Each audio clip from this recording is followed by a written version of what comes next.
청취자 여러분, 명절 연휴 마지막 날이나 아니면 막 회식에서 평소보다 엄청 과식한 다음 날 아침을 한번 떠올려 보세요. 아우, 생각만 해도 속이 답답하네요. 그쵸? 배는 진짜 돌덩이처럼 묵직하고 머리는 막 안개가 낀 것처럼 멍하고 또 몸은 물 먹은 솜처럼 무겁지 않던가요? 네, 다들 한 번쯤은 겪어보셨을 텐데 몸이 내 맘대로 안 움직이죠. 맞아요. 이럴 때 현대의학의 관점에서는 되게 간단명료하게 대답할 겁니다. 위산과다네요? 제산제 드세요. 혹은 소화불량이니 소화효소제 드시면 됩니다. 이렇게요. 아주 빠르고 명확한 처방이죠. 알약 하나면 되니까요. 네, 진짜 명쾌하죠. 그런데 만약 똑같은 증상을 두고 수백 년 전에 쓰인 인체 매뉴얼이 당신의 중앙 엔진이 진흙탄 같은 찌꺼기에 빠져서 허우적거리고 있습니다. 이렇게 진단한다면 어떨까요? 하하, 아마 대부분의 현대인들은 그 말을 듣고 고개를 갸우뚱할 겁니다. 진흙탕이라니, 뭐 엔진이라니, 약간 너무 비과학적인 은유 아니냐고 반문하시겠죠? 제 말이 그겁니다. 그래서 오늘 저희가 집중적으로 파헤쳐볼 자료가 진짜 흥미롭습니다. 오늘 심층 탐구할 자료는 바로 본초와 처방 오디오학스 원고 2일차 텍스트인데요. 네, 아주 방대하고 깊이 있는 자료죠. 맞습니다. 이 텍스트를 보면 비위, 기체, 한증, 담음 뭐 이런 고전적인 용어들이 막 등장하거든요. 얼핏 보면 무슨 의학서적이 아니라 시나 철학책에 나올 법한 은유적인 표현들 같아요. 네, 표현 자체가 굉장히 문학적으로 느껴질 수 있죠. 그래서 오늘 저희의 임무는 바로 이겁니다. 이 낯선 고대 의학의 언어들을 현대인인 우리 청취자분들의 몸과 또 최신 생리학의 관점에서 완벽하게 해독해내는 거죠. 아주 중요한 미션이네요. 네, 그럼 먼저 가장 눈에 띄는 개념부터 짚고 넘어가 보죠. 이 자료에서는 소화기관인 비장과 위장, 그러니까 이 비위를 단순히 음식물이 머무는 위장 주머니로 보지 않더라고요. 네, 그 부분이 바로 한의학에서 인체를 바라보는 핵심 열쇠거든요.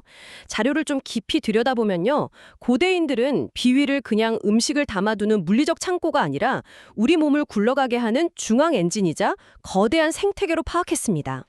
단순한 주머니가 아니라 중앙 엔진이다. 네네. 들어온 음식을 생명활동에 필요한 에너지로 변환하고 또 전신의 수분 대사를 컨트롤하는 어떤 통제 센터로 본 거죠.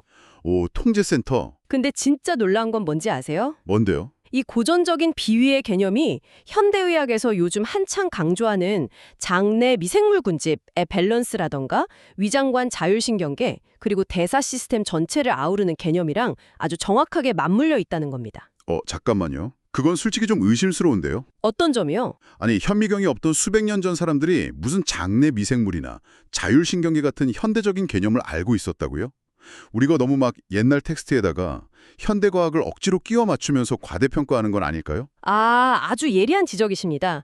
당연히 고대인들이 미생물이나 신경 전달 물질이라는 단어를 알지는 못했죠. 그건 불가능하죠. 그쵸. 현미경이 없었으니까요. 하지만 그들은 수천 년 동안 인체를 관찰하면서 어떤 현상과 패턴을 읽어냈습니다. 특정 음식을 먹었을 때 배가 부풀어 오르는 현상이라던가 스트레스를 엄청 받으면 소화가 뚝 멈춰버리는 현상들 있잖아요. 스트레스 받으면 확 체하는 그런 거예요. 맞아요. 그런 걸 보면서 위장이 뇌랑 연결되어 있구나. 그리고 그 위장 안에 어떤 독자적인 환경이 존재한다는 것을 경험적으로 통찰한 겁니다. 우와, 경험적으로 그걸 알아냈다고요? 네. 그래서 그 복합적인 네트워크 작용을 그들만의 언어인 비위라는 시스템으로 명명했을 뿐이고요. 가리키는 실체 자체는 현대의학의 생태계적 관점과 진짜 소름 돋게 일치합니다. 아하, 그러니까 눈에 보이지 않는 세포 단위의 메커니즘을 정확히 몰랐을 뿐이지 시스템이 굴러가는 전체적인 패턴은 완벽하게 파악하고 있었다는 거군요? 정확합니다. 그렇다면 좀 논리적으로 접근해보죠. 이 중앙 엔진에 문제가 생기면 우리 몸에는 구체적으로 어떤 변화가 일어나는 겁니까? 엔진이 정상적으로 막 안 돌아가면 당연히 배기가스나 찌꺼기가 남을 텐데요. 당연하죠. 자료를 보니까 이걸 담음이나 습이라고 부르던데 이거 그냥 콧물이나 가래 같은 걸 말하는 건가요? 가래도 담음의 일종이긴 한데요. 훨씬 더 넓은 의미예요. 비위라는 엔진의 출력이 딱 떨어지면 가장 먼저 수분 대사가 정체됩니다. 수분 대사요? 네, 물이 고이면 썩어서 진흙처럼 끈적끈적해지잖아요. 우리 몸을 촉촉하게 적셔줘야 할 정상적인 체액이 비정상적인 찌꺼기로 변질되는 거죠. 정상적인 물이 찌꺼기로 변한다? 맞아요. 이걸 현대 생리학으로 반역하자면 조직 사이에 정체된 부종이나 위장관 점막에서 막 과도하게 분비되는 점액, 그리고 만성적인 염증성 산물, 대사되지 못한 채로 혈관을 떠도는 노폐물들, 이 모든 걸 아울러서 담음이라고 부릅니다. 수분이 제대로 순환하지 못하고 고여서 썩어버린 찌꺼기.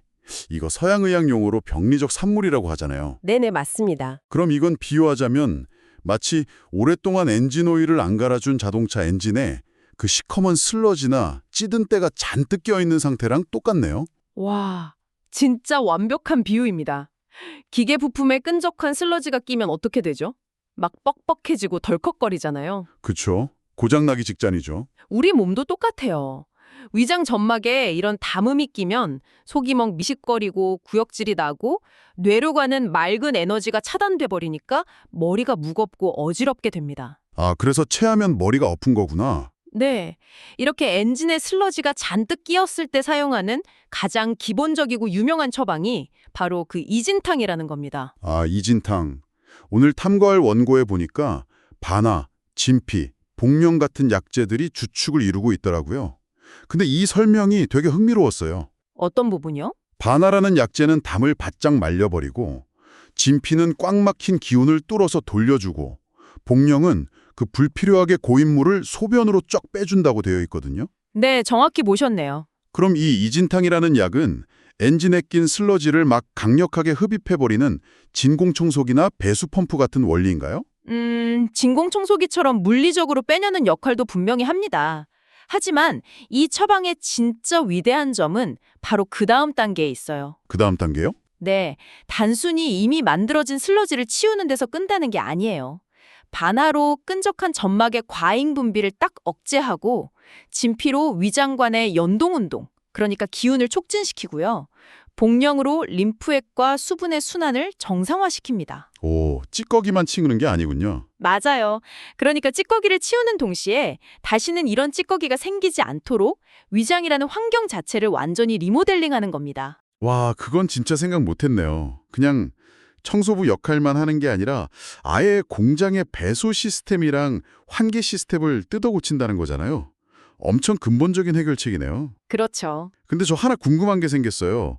바나가 아까 담을 바짝 말려버린다고 하셨잖아요. 근데 위장 점막이 너무 건조해지면 오히려 뻑뻑해져서 소화가 안 되는 거 아닌가요? 위산 때문에 위벽이 헐어버릴 수도 있고요. 오, 아주 훌륭한 질문입니다. 바로 그 지점 때문에 한의학에서는 좋은 물, 그러니까 진액이랑 나쁜 물인 담음을 철저하게 구분합니다. 아, 물도 좋은 물, 나쁜 물이 있군요. 네, 이진탕은 우리 몸에 꼭 필요한 윤활유를 말려버리는 게 아니에요. 쓸모없이 고여서 썩어가는 나쁜 물만 타겟팅해서 제거하는 되게 정교한 시스템입니다. 와, 스마트 폭탄 같네요. 그렇죠.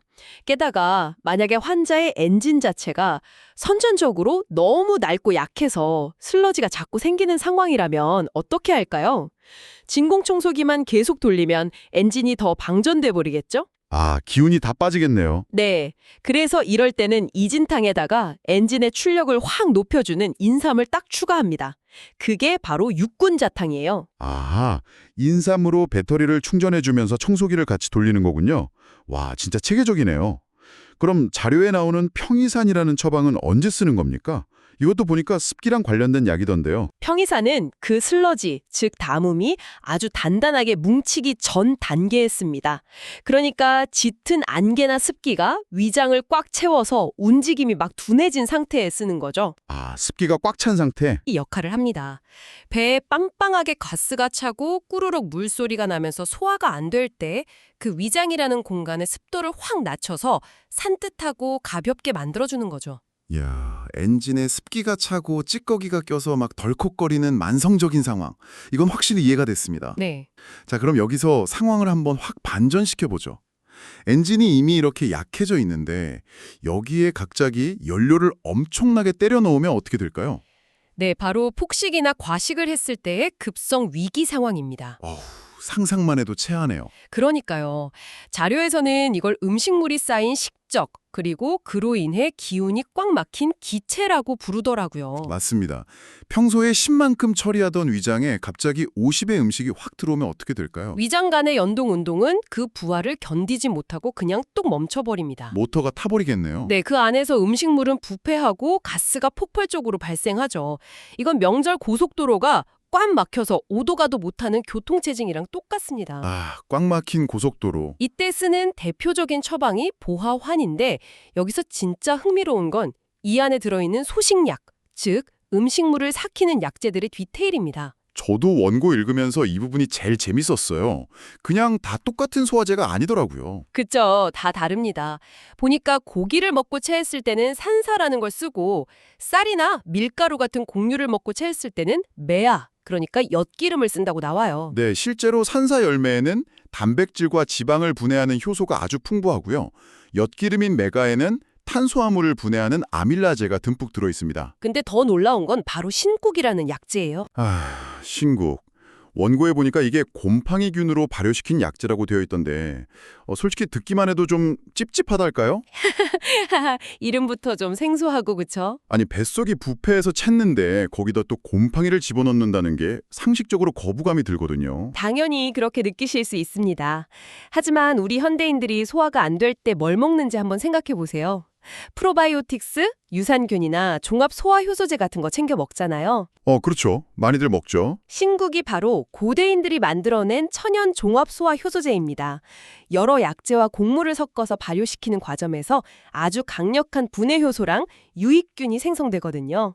발효 효소였구나. 네, 우리가 잡식으로 여러 가지를 막 섞어 먹고 꽉 막혔을 때 이 신국을 투입해서 화학적으로 정체된 덩어리들을 완전히 사겨버리는 겁니다. 와, 고대인들이 미생물 발효의 원리를 소화제로 썼다니. 아까 찝찝하다고 했던 거 당장 취소하겠습니다. 하하, 놀라운 지혜죠. 자, 그런데 교통체증이 생기면 차들이 꼼짝 못하는 것도 문제지만 운전자들이 열받아서 막 경적 울리고 난리가 나잖아요. 우리 몸도 음식이 박히면 가스가 차고 막 찌르는 듯이 아픈 기체 현상이 나타난다고 나옵니다. 네, 기가 막힌다고 하죠. 네, 이 막힌 기온을 뚫어주는 약재 트리오도 상당히 흥미로웠어요. 지실, 후박, 목향이요. 네, 그 세 가지 약재는 꽉 막힌 도로를 뚫어내는 각기 다른 중장비라고 보시면 됩니다. 중장비요? 후박은 가스 때문에 막 풍선처럼 부풀어 오른 팽만감을 위에서 아래로 쑥 밀어내주는 불도저 같은 역할을 하고요. 목향은 기운이 막혀서 신경이 날카로워지고 막 찌르는 듯한 통증, 산통이 올 때 그 신경의 긴장을 부드럽게 풀어주는 진통제 역할을 하죠. 오, 불도저나 진통제. 그리고 대망의 지실은 원고에 막힌 덩어리를 강력하게 깨트린다고 적혀있던 그 돌격대장이군요. 맞습니다. 장관의 평활근을 아주 강력하게 수축시켜서 꽉 막힌 정체물을 물리적으로 확 부수고 밀어내는 엄청 센 약재입니다. 와, 그래서 이 지실이 들어간 지출안이라는 처방의 구성 원리가 엄청 인상 깊었어요. 급하게 체해서 상복부가 답답할 때 쓰는 약인데 놀랍게도 지실과 백출 딱 두 가지만 들어가더라고요. 네, 심플하죠. 자료 설명을 보면 돌격대장인 지실만 쓰면 위장벽이 헐어버릴 만큼 너무 공격적이고 반대로 객출만 쓰면 위장을 튼튼하게는 해주는데 막힌 걸 뚫어내는 힘이 없다고 나와요. 정확합니다. 그래서 이 둘을 섞어 쓴다는데 저는 이 대목에서 약간 레이싱카 드라이버가 떠올랐습니다. 막 급커브를 돌 때 브레이크인 백출이랑 가속 페달인 지시를 동시에 밟으면서 차체를 완벽하게 제어하는 기술 같았거든요. 와, 브레이크와 가속 페달. 진짜 이보다 완벽한 설명은 없을 것 같네요. 한의학에서는 이것을 보하면서 사한다라고 표현합니다. 보호하면서 사한다. 네. 만약 막혔다고 해서 지실이라는 가속 페달만 미친 듯이 밟으면 어떻게 될까요? 위장의 연동 운동이 막 과항칭되면서 경련이 일어나고 점막이 다 상해버리겠죠. 어우, 큰일 나죠. 반대로 멈춰있다고 백출이라는 브레이크만 계속 밟으면 정체는 훨씬 더 심해질 거고요. 그렇죠. 그래서 백출로 위장 점막을 튼튼하게 보호하는 방어막을 치면서 동시에 지실로 찌꺼기를 확 부수고 나가는 겁니다. 인체라는 섬세한 시스템을 다룰 때 공격과 방어를 얼마나 절묘하게 배합하는지 보여주는 백미라고 할 수 있죠. 진짜 엄청나게 정교한 밸런싱이네요. 청취자 여러분, 지금까지 우리는 엔진의 내부 문제들을 살펴봤습니다. 찌꺼기가 서서히 쌓이는 만성적인 고장, 그리고 갑자기 연료를 들이불어서 생긴 급성 과부하. 네, 내부의 문제였죠. 그런데 여기서 시스템 에러가 한 단계 더 복잡하게 꼬이면 어떻게 될까요? 이제 시야를 넓혀서 외부에서 침입자가 확 들어오거나 내부의 온도 조절기가 완전히 박살난 복합 상황으로 가보겠습니다. 먼저 곽향정 기사님입니다. 이건 어떤 복합 에러가인가요? 청취자분들도 여름철에 이런 경험 한 번쯤 있으실 겁니다. 에어컨 바람을 너무 쐬어서 막 으슬으슬 춥고 콧물이 나는데 동시에 배는 빵빵하고 구역질이 나면서 쫙쫙 설사를 하는 상황이요. 최악이죠. 감기 기운도 있는데 장염까지 같이 온 그 끔찍한 상태잖아요. 제 식대로 비유하자면 하드웨어인 위장은 습기에 완전 쩔어서 다운됐는데 외부 네트워크에서 감기 바이러스까지 다운로드 돼버린 총체적 난국이네요. 맞습니다. 고대인들은 이 상태를 외부의 풍한, 그러니까 추위가 침입했는데 내부에는 습체, 수분 정체가 있다고 표현했습니다. 풍한과 습체. 네. 이럴 때 현대 서양 의학은 감기약 따로, 지사제 따로 주겠지만 곽향정 기사는 이 두 가지 에러를 하나의 패키지로 그냥 해결해 버립니다. 한 번에요. 자소엽과 백지 같은 약재로 땀을 싹 내서 표면에 붙은 바이러스를 날려버리고요. 동시에 곽형, 반화, 백추를 투입해서 멈춰버린 위장 모터를 다시 윙 돌리고 내부의 습기를 싹 말려버립니다. 바이러스와 장염을 동시에 타적하는 완벽한 듀얼 코어 전략인 거죠. 겉은 열어젖히고 속은 바싹 말린다. 와, 멋지네요. 그럼 이번엔 그 온도 조절기가 고장난 반화사심탕으로 가볼까요? 자료를 보면 이게 참 골치 아픈 상태입니다. 위장 안에 차가움과 뜨거움이 막 뒤섞여버린 한열 착잡 상태라고 나오는데요. 네, 한열 착잡.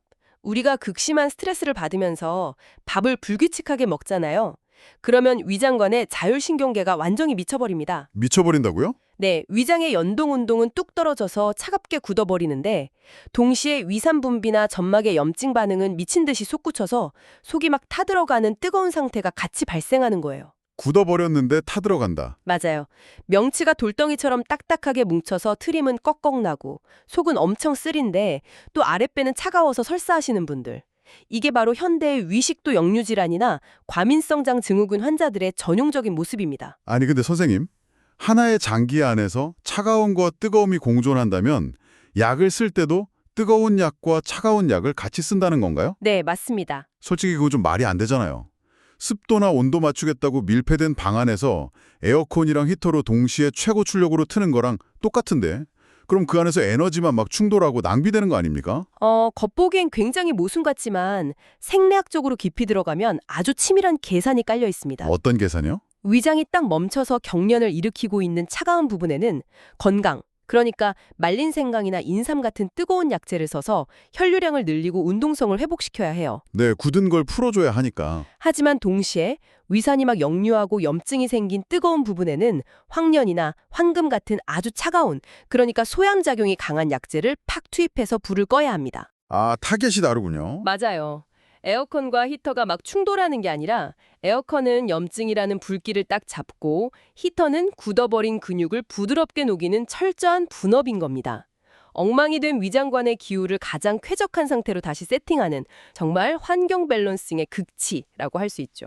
와, 듣고 보니 진짜 소름이 돋네요. 염증은 끄고 움직임은 살린다.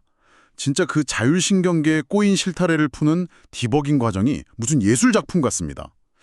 자, 이제 오늘 심층 탐구의 가장 깊고 서늘한 곳으로 들어갈 차례입니다. 네, 가장 위험한 단계죠. 온도 조절기가 엉킨 걸 넘어서서 아예 몸의 보일러가 꺼져가는 가장 위험한 상태, 바로 한증입니다. 우리 몸의 소화와 대사는 기본적으로 36.5도라는 따뜻한 불, 즉 생명력이 있어야 돌아가잖아요.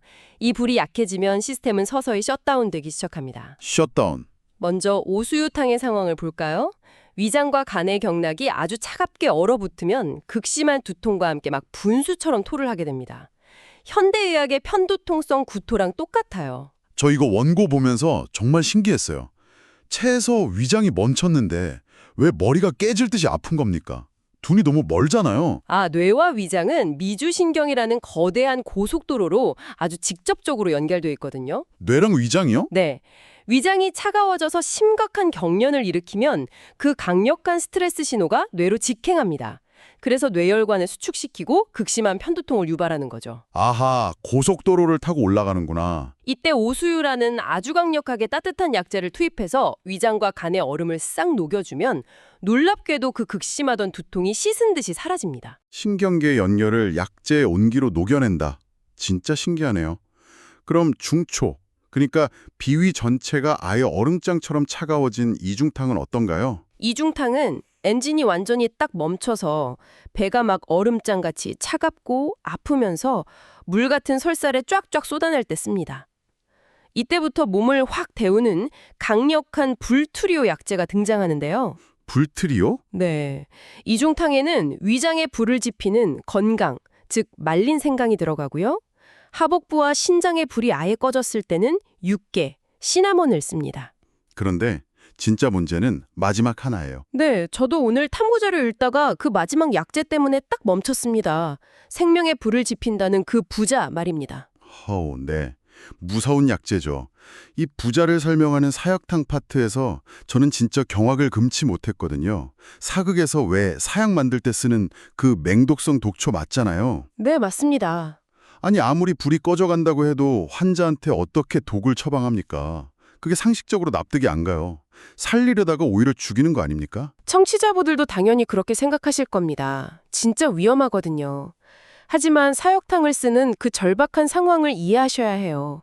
이건 단순히 체하거나 배가 좀 아픈 상황이 절대 아닙니다. 그럼 어떤 상황이죠? 손발이 얼음장처럼 차가워지고 식은땀을 줄줄 흘리면서 맥박이 엄청 미세해져서 당장에라도 숨이 넘어갈 것 같은 초위급 상황이에요. 아, 단순히 배가 차가운 정도가 아니라 심장이 멈추고 혈압이 뚝 떨어지는 응급 쇼크 상태군요. 맞습니다.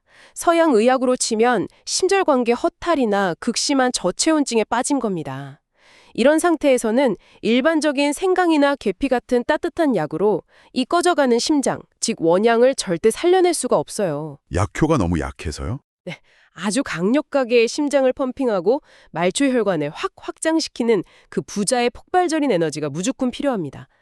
물론 독성이 워낙 치명적이기 때문에 고대 의학자들은 이걸 절대로 생으로 쓰지 않았습니다. 그럼 어떻게 썼나요? 열을 가하고 다른 약재랑 같이 찌고 말리는 포제라는 가공 과정을 거쳤어요. 이 과정을 통해서 독성은 싹 날려버리고 약성만 남긴 거죠.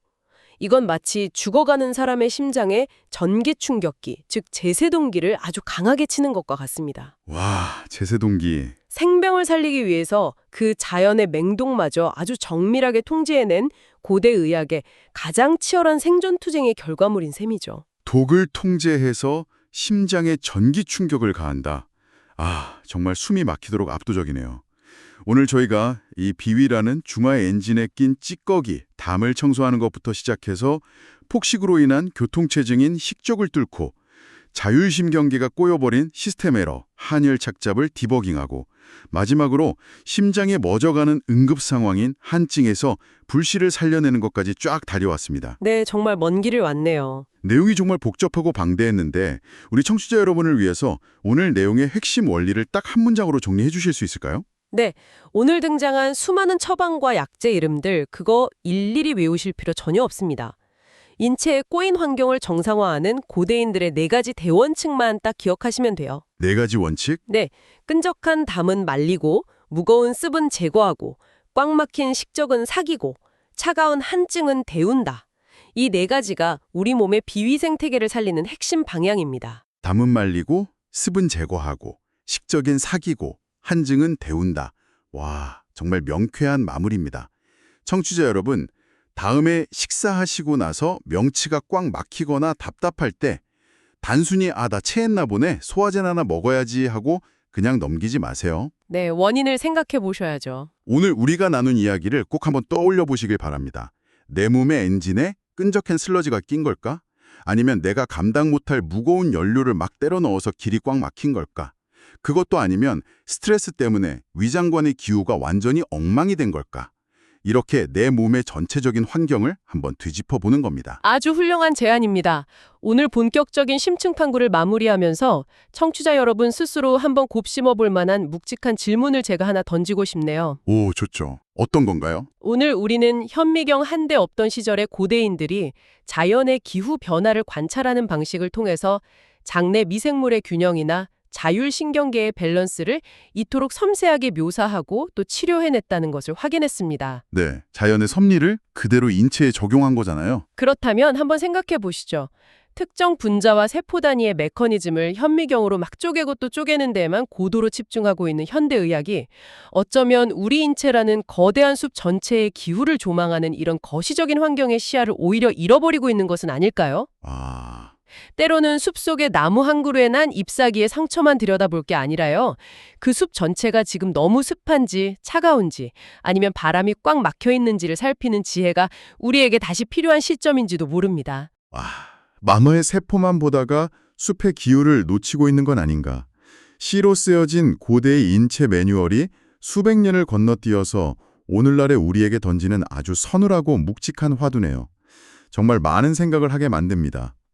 오늘 저희가 준비한 심층 탐구 시간은 여기까지입니다. 청취자 여러분의 중앙 엔진, 오늘도 찌꺼기 없이 맑고 따뜻하게 돌아가길 바라며 이만 인사드리겠습니다. 감사합니다. 네, 평안한 하루 보내시길 바랍니다. 감사합니다.